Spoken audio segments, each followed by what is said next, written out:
చాలా మంది యువతీ యువకులకు గోవా ట్రిప్ ఒక డెస్టినేషన్. గోవాకు వెళ్లేందుకు పెద్ద పెద్ద ప్లాన్స్ వేసుకుంటారు. అక్కడికి వెళ్లే వారి కంటే ప్లాన్ మధ్యలోని డ్రాప్ చేసుకున్న వారు ఎక్కువ ఉంటారు.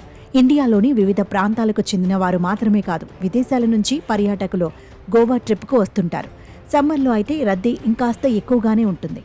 అయితే ఇటీవలి గోవాలో రద్దీ బాగా తగ్గిపోయిందనే ప్రచారం జరుగుతోంది. దీనిపై అక్కడి అధికార పార్టీ ఎమ్మెల్యే కూడా కొన్ని కాంట్రవర్సీ కామెంట్స్ చేశారు.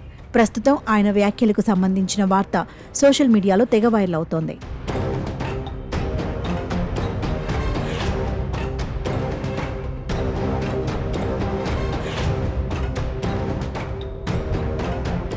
గోవాలో పర్యాటకులు తగ్గిపోవడానికి కారణం ఇడ్లీ, సాంబార్, వడాపావ్ కారణమని చెప్పారు బీజేపీ ఎమ్మెల్యే మైకేల్ లోబో.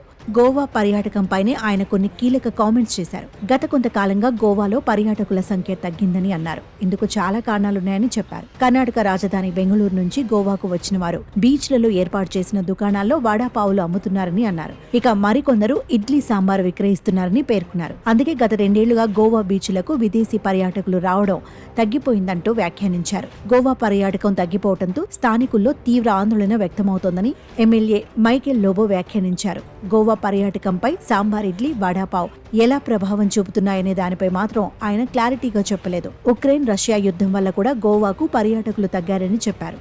ఆ 2 దేశాలకు చెందిన ప్రజలు గోవాకు రావడమే మానేశారని అన్నారు.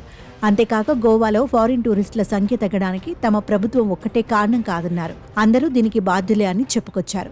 గోవాలో ఇతర ప్రాంతాల వారికి షాపులను రెంటుకు ఇవ్వకూడదని అన్నారు. ఇటీవలి గోవాలో టూరిస్టుల తాకిడి పెద్దగా లేదనే వార్తలొచ్చాయి. ఈ క్రమంలో బీజేపీ ఎమ్మెల్యే మైకేల్ చేసిన కామెంట్స్ కాంట్రవర్సీగా మారాయి.